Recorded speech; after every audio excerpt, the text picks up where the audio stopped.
જે રીતે એક્સિડન્ટનો કોલ બન્યો, બે દીકરીઓને બાઇકવાળાએ ઉડાવી, શું ઘટના બની હતી તમને કેવી રીતે જાણ કરી? મને ફોન આવ્યો ત્યાં ઘટના ઉપરથી કે તમારી છોકરીનો એક્સિડન્ટ થયો, એટલે અમે રિક્ષા લઈને આવ્યા ત્યાં બધું પેલો ભાગી ગયો હતો જે બાઇક ઠોકી ગયો હતો અને છોકરીઓ આ બાજુ પડી હતી.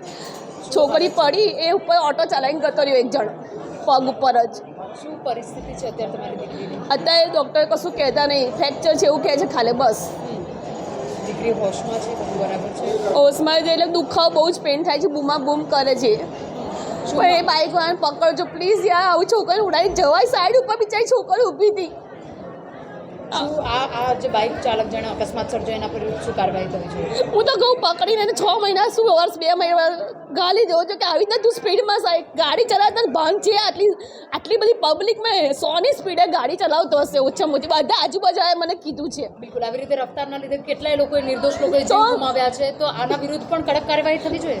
જરૂર એકદમ. અને સીસીટીવી કેમેરા બધે હોવા જ જોઈએ અને ખબર પડવી જોઈએ તૈયારીમાં કે આ બાઇક વાળો કેવો ફટાફટ જતો રહ્યો છોકરીને ઉડાવીને. છોકરી આ બાજુ આમ પડી, આ બાજુ આમ પડી. દીકરી હતી? મારી બેનપણીની છોકરી હતી. ઓકે, આપનું નામ? નિશા ગોહિલ. ઓકે.